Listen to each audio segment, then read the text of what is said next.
Einstein, a name synonymous with genius, and with good reason. Albert Einstein created the theory of relativity that underpins our current understanding of physics. The Princeton professor's letter to President Roosevelt in 1939 about advancements in releasing huge amounts of energy through nuclear fission led to the development of the atomic bomb and the production of nuclear energy. He is without a doubt one of the greatest scientists of all time, known not only for his prodigious intelligence, but also for his ability to imagine what others couldn't.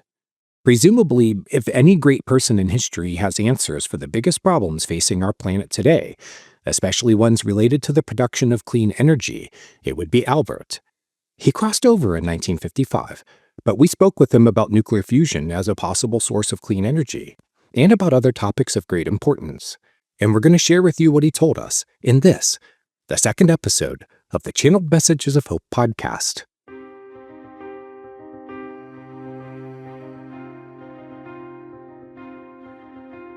We are Silicon Valley entrepreneurs who partnered with a gifted psychic medium to fulfill a mission given to us by a council of souls on the other side of the veil.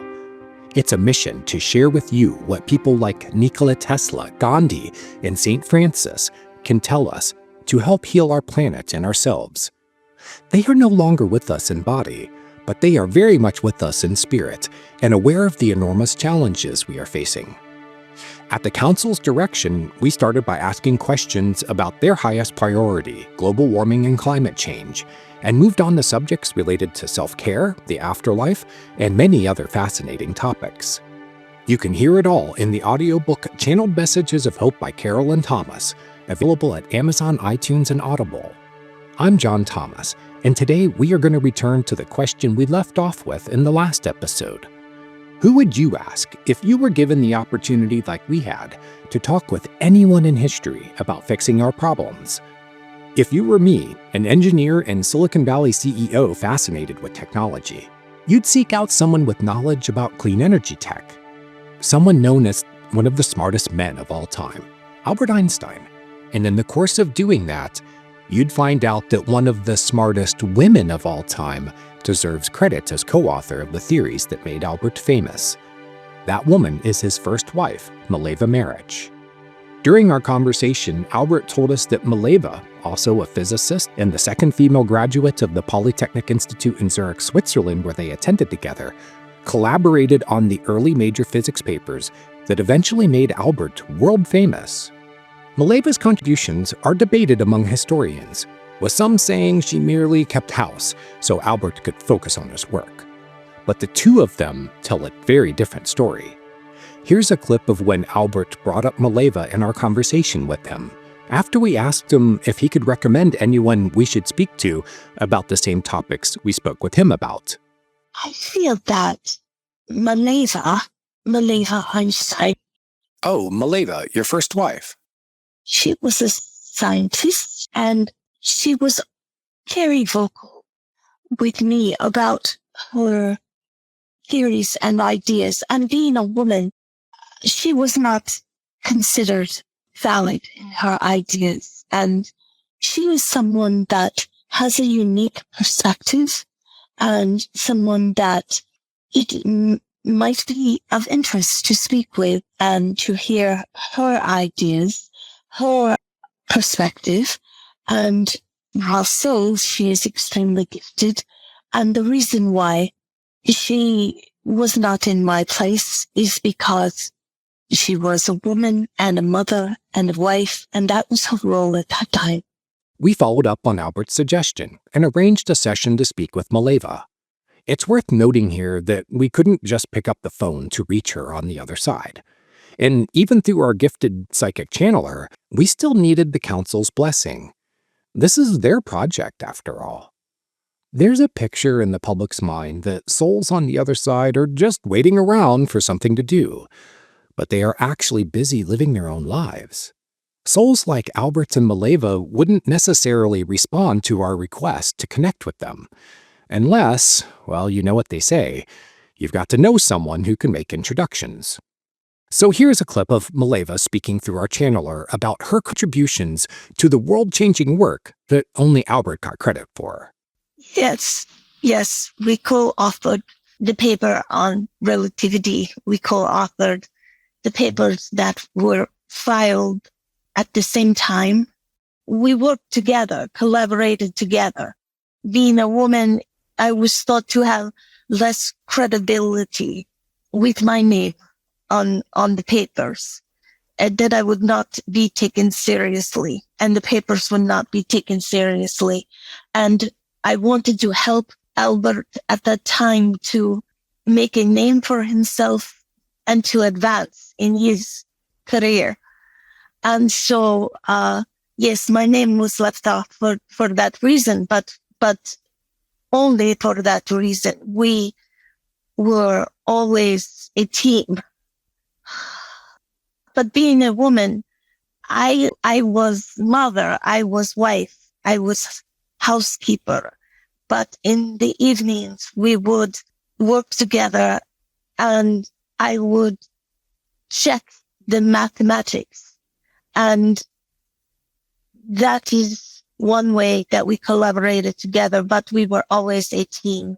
One of the things we learned from the souls we interviewed is that their lives on Earth are a starting point for their lives on the other side. They often spoke of things they needed to work on to better themselves, things about themselves that got exposed during their existence on Earth. One such example is Ronald Reagan. He told us that he is working on being a more authentic person, because in his life as an actor and a president, he wasn't so authentic. He was playing a role. In a moment of personal candor, Albert shared with us that his experience with Mileva and their ongoing relationship on the other side is teaching him about forgiveness and acceptance. Here's how Albert said it. She is part of my lesson to learn. She is someone that I betrayed, and someone that I am trying to learn to. It is a bit personal, but I am trying to learn to be more accepting of women and people of different races and people that are not like me. A son that Albert had with Mileva, named Edward, suffered from a serious mental illness, schizophrenia. After their divorce in 1919, and as Albert's fame grew, Mileva cared for Edward.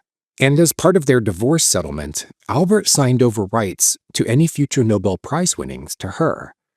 3 years later, he won the Nobel Prize in Physics. Mileva is now focused on helping people with mental illness, guiding them as they begin their journey into the afterlife, and helping them to orient to their new existence. It's a message we heard from other souls about how their lives on Earth shape their existence in the next life. It seems to give them a purpose. Author Samuel Clemens, for instance, told us that his experience with gun violence while on Earth gives him the unique ability to relate to people who die as victims of gun violence. He is there after they cross over to help them, if they so desire. Then Mileva dropped a revelation on us that she is simultaneously alive in spirit and alive in body on Earth right now.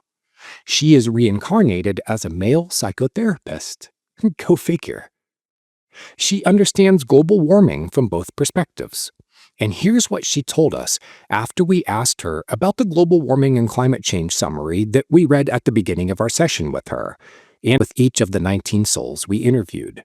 You can hear it in Chapter 1 of our audiobook. I am in a unique situation because I am living a life on Earth and also in spirit.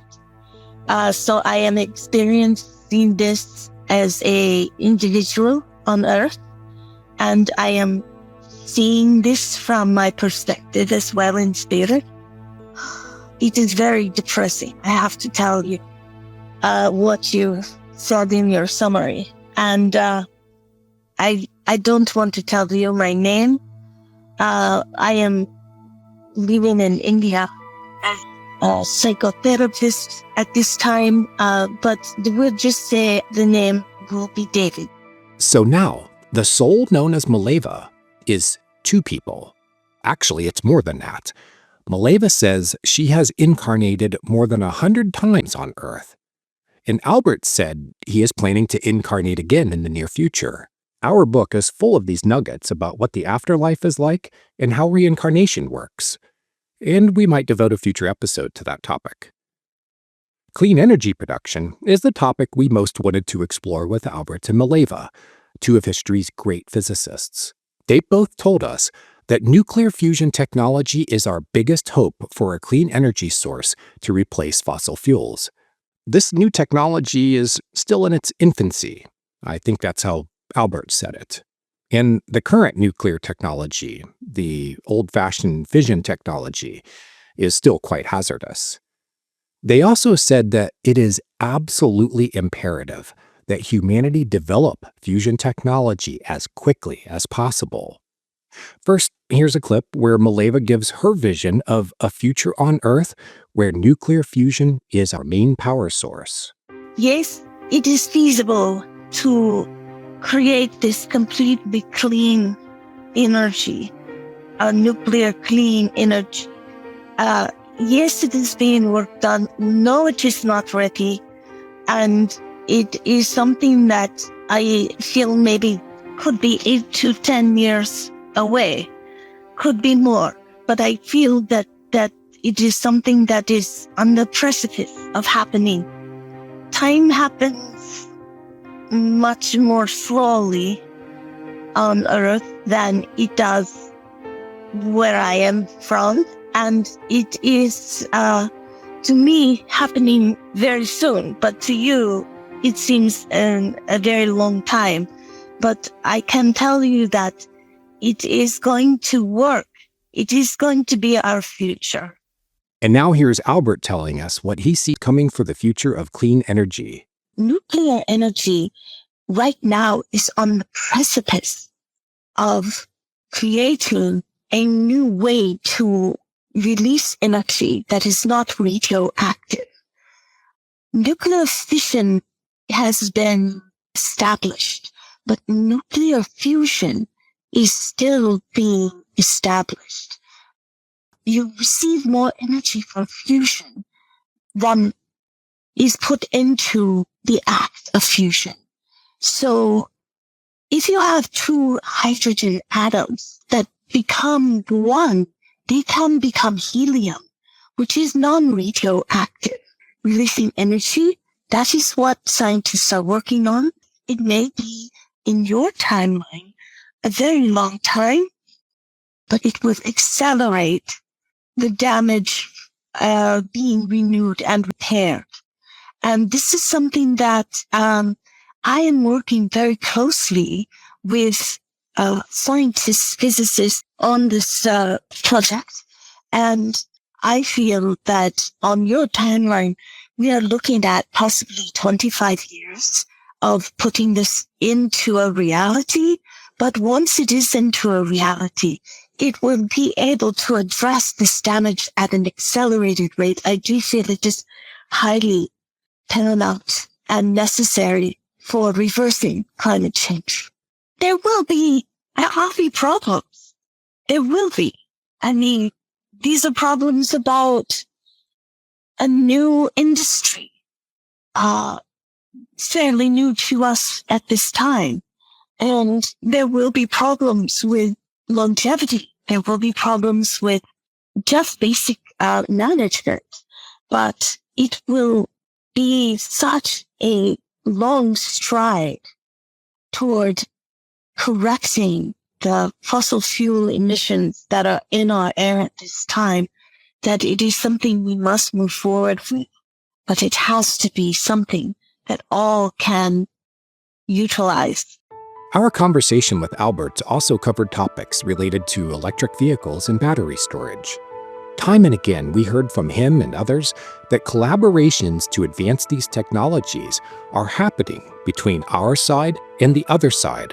In fact, Albert collaborates with his friend Nikola Tesla. Both of them told us that they collaborate with people alive today on Earth who are receptive to their messages.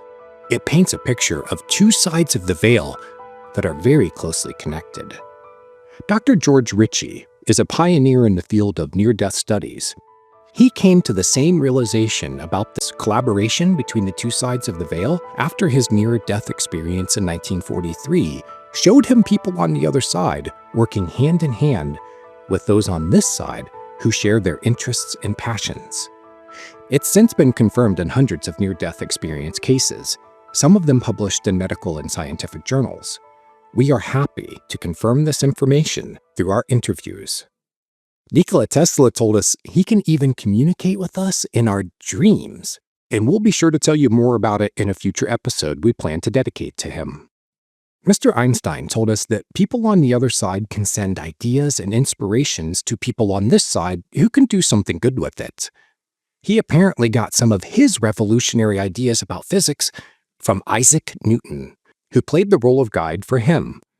Now he's doing it for others, and in this clip he explains how it works. Some ideas are collaborated.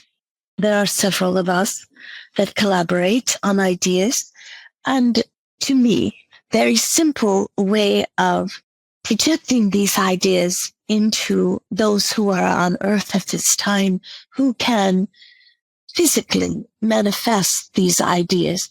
And that is truly through telepathic thoughts. This is truly through transferring our thoughts to them. Ideas come from all types of inspiration, but we are one of the sources where ideas come from. Another really important idea to emerge from our conversations with the other side is that we, the human beings alive right now, can tune in with our brethren on the other side who can help us in our work and our lives. If you are a physicist working on clean energy technology, or maybe just a student wanting to better understand the theory of relativity, Albert is available. Mileva is available. If you want to know more about spirituality, you can reach out to St. Francis. Or Charles Keeling, the acclaimed climate scientist, is actively collaborating with today's climate scientists, including with his son Ralph. The connection is through personal resonance, and the best advice we can give is to approach it with an open heart and mind, and just reach out. Just ask for their help. They are happy to guide you from the other side. We are not alone, even if it might seem that way sometimes. The other side is working alongside us and is deeply invested in our success. They want to help us, all of us, heal, and they want to protect and honor Mother Earth. And, hey, when they reincarnate again, they want to have a planet to come back to. It's actually in their interest to help us to transition away from fossil fuels, to develop clean energy sources, to clean up this planet. What Albert and Mileva told us rewrites the history books, and it paints a very different picture of what life is like on the other side. That's a subject for future episodes, as we explore the knowledge and information that emerged from our conversations with these great souls. Right now, we'd like to offer you parting messages from Mileva and Albert. First, here's Mileva's message of hope.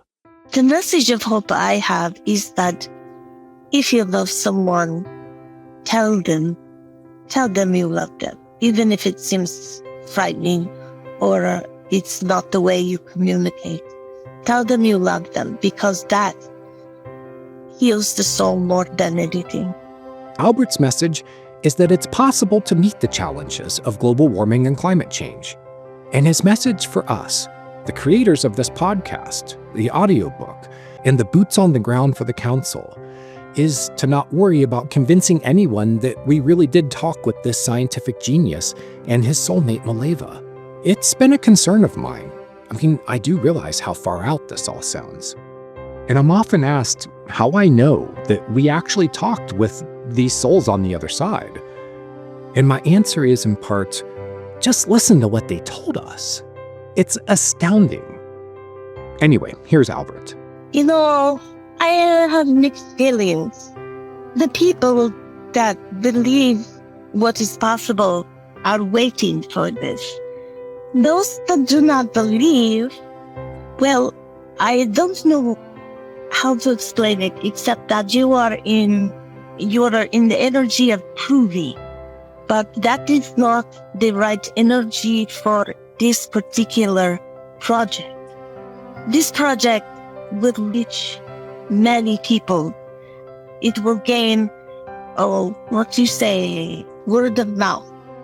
But proven energy is not necessary for this book. There are so many people that believe, and those people are anxiously waiting for this type of information.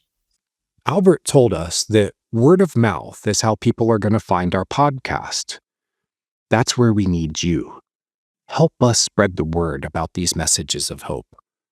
And join us next week for another message. Who would you like to hear from?